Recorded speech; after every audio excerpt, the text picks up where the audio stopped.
چونکہ وہ شیعہ ہیں، ان کے نزدیک تو ماتم بھی عبادت ہے، حالانکہ اللہ کے نبی نے لعنت بھیجی ہے کہ من لبس السودا وضرب الاخدودا، جو کپڑے سیاہ پہنے اور چہرے پہ تھپڑ مارے، وہ شکل جیوبا، کپڑے پھاڑ ڈالے، سر پہ مٹی ڈالے، فرمایا لیس منا، اس کا میری سنت سے میری جماعت سے کوئی تعلق نہیں۔ شیعہ اپنا کلمہ الگ الگ زور زور سے پڑھتے ہیں، ان کو اپنے مذہب کا فکر ہے، تمہیں فکر نہیں، تم صحیح کلمہ زور زور سے پڑھا کرو۔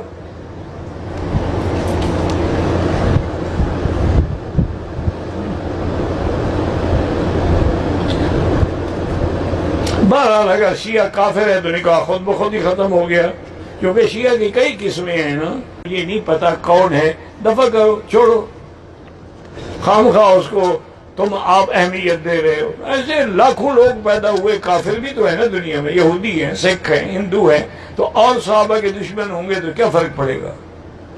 شہید زندہ ہوتے ہیں اور زندہ کا ماتم کیوں کرتے ہیں؟ مجھے تو آج تک مسلمانوں کی پالیسی سمجھ میں نہیں آئی۔ ہم ماتم کریں تو کہتے ہیں زندہ ہیں، ہم مدد مانگے تو کہتے ہیں مردہ۔ اگر ہم کہیں گے یہ زندہ ہیں تو پھر کہتے ہیں کہ نہیں جی مدد مانگتے ہو، یہ تو مردہ ہے۔ خدا نے چھٹا پارا شروع یہاں سے کیا ہے، نہیں پسند کرتا اللہ اونچی آواز پہ رونا، مگر جہاں ظلم ہو وہاں اجازت۔ اگر تجھے زندہ کے ماتم کی اتنی تکلیف ہے، یعقوب کو پتا تھا کہ یوسف زندہ ہے، نبی تھا، جانتا تھا بیٹا زندہ ہے، پھر بھی 40 سال رویا، صرف یہ سمجھانے کے لیے کہ مظلوم کو رویا جا سکتا ہے۔ آج ہمیں بندے کہتے ہیں علم سے شفا کیسے مانگ لیتے ہو، کپڑا شفا کیسے دیتا ہے، کاش تو نے قرآن پڑھا ہوتا۔ اللہ نے یعقوب کو یوسف کے کرتے سے شفا دی تھی۔ لاکھوں دلائل، ہزاروں دلائل، جناب سارا کا چہرے پہ پیٹنا قرآن سے ثابت ہے۔ اگر کوئی بندہ کہے کہ نہیں یہ تو پچھلے نبیوں کی بات ہے، ہمارے نبی کے دور میں تو ایسا کچھ ہوا ہی نہیں، تو چلے پھر میں حوالہ لکھوا دیتا ہوں۔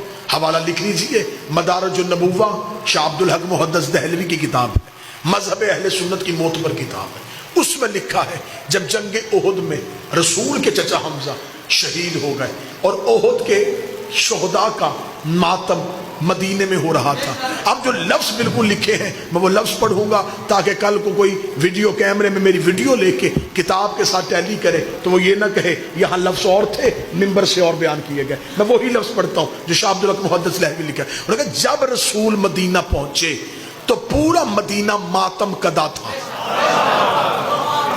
ماتم کدا کہتے ہیں ماتم کرنے والی جگہ، یا میں اس کا آسان لفظ کروں امام بارگاہ۔ پورا مدینہ ماتم کدا تھا۔ رسول نے صحابہ سے پوچھا یہ کس کا ماتم ہو رہا ہے؟ تو صحابہ نے کہا یا رسول اللہ یہ احد کے شہداء کے ورثہ اپنے شہداء کے لیے ماتم کر رہے ہیں۔ رسول نے ٹھنڈی آہ بھر کے، یہ محدث دہلوی کا لفظ، ٹھنڈی آہ بھر کے کہا ہائے میرے چچا حمزہ پہ ماتم کرنے والا کوئی نہیں۔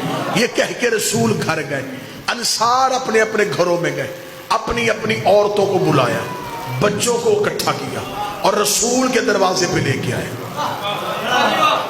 میں جملے پڑھ رہا ہوں مدارج نبوہ سے۔ انصار صحابہ اپنی عورتوں کو لے کے رسول کے دروازے پہ آئے، پہلی ماتمی سنگت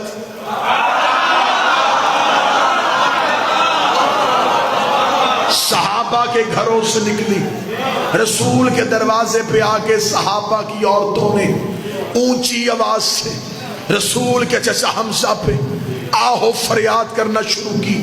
محدث دہلوی کہتے رسول اندر تھے، رسول نے پوچھا یہ میرے دروازے پہ کون رو رہا ہے؟ بتایا گیا یا رسول اللہ یہ انصار کی عورتیں اپنے گھروں کو چھوڑ کے آپ کے چچا حمزہ کا ماتم کرنے کے لیے آئی ہیں۔ جملے محدث کے نہ ہو میں گردن کا لہو دوں گا۔ شاہ عبدالحق کہتا ہے رسول نے مصلی پہ دعا کی ہاتھ بلند کر کر میرے اللہ جو میرے چچا کو رونے کے لیے انہیں بھی بخش دے، ان کی اولاد کو بھی بخش دے، ان کی اولاد کو بھی بخش دے، انہیں بھی بخش، ان کی اولاد کو بھی بخش، ان کی اولاد کو بخش۔ ہر عبادت ایک نسل بچاتی ہے، حسین کا ماتم 3 نسلیں بخشوا دیتا ہے۔ سنی کتاب سے دلیل، ایک اور دلیل سن لو جلدی جلدی. اب ایسے کرنی کو خبر ہے نبی زندہ ہے، صرف نبی کا دانت زخمی ہوا ہے، ٹوٹا نہیں. آج کے بعد نہ کہنا نبی کا دانت ٹوٹا، ٹوٹنا عیب ہے، رسول بے عیب. دانت ٹوٹ جاتا چہرے میں نقص آ جاتا، جہاں نقص ہو وہ کامل نہیں ہوگا. دندان مبارک زخمی ہوا. اب ایس کو خبر پہنچی، رہتا وہ کرن میں تھا، دیکھا پیغمبر کو تھا نہیں، پتھر اٹھایا، پہلا زخمی کیا. ذہن میں آیا کہ شاید نبی کا یہ نہ ہو، پھر دوسرا، پھر ذہن میں شاید یہ بھی نہ ہو، پھر تیسرا. سارے کے سارے توڑے، لہو منہ سے نکل رہا ہے. نبی بیٹھے ہیں مدینے میں، یکدم نبی کے جسم میں جھرجھری آئی. صحابہ نے کہا یا رسول اللہ کیا؟ رسول نے دیکھا میرے صحابیوں، مجھے جنت کی خوشبو تمہارے گھروں سے نہیں کرن سے آ رہی ہے. مجھے جنت کی خوشبو کرن سے آ رہی ہے. صحابہ نے کہا یا رسول اللہ وہاں کون رہتا ہے؟ فرمایا اگر تم میں سے کوئی کرن جائے، وہاں میرا ایک عاشق ہے، اس کا نام اویس ہے، اسے میرا سلام کہنا.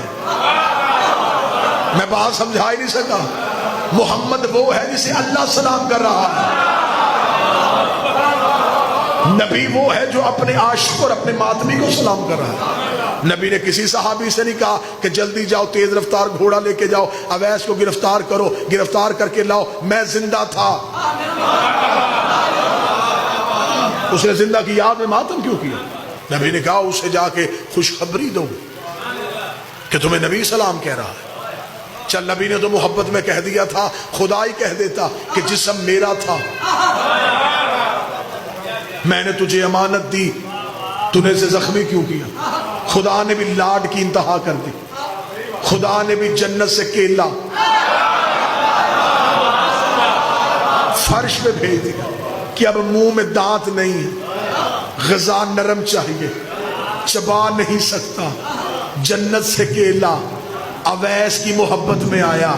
پھر تو مولوی کو مان لینا چاہیے نا، عشق میں ماتم کرو، لنگر کے انتظام خدا کرتا ہے. ماتم کے لیے ایک نہیں 1000 دلائل کے انبار لگائے جا سکتے ہیں، لیکن جس نے نہیں کرنا، ماتم رسم نہیں، ماتم عشق.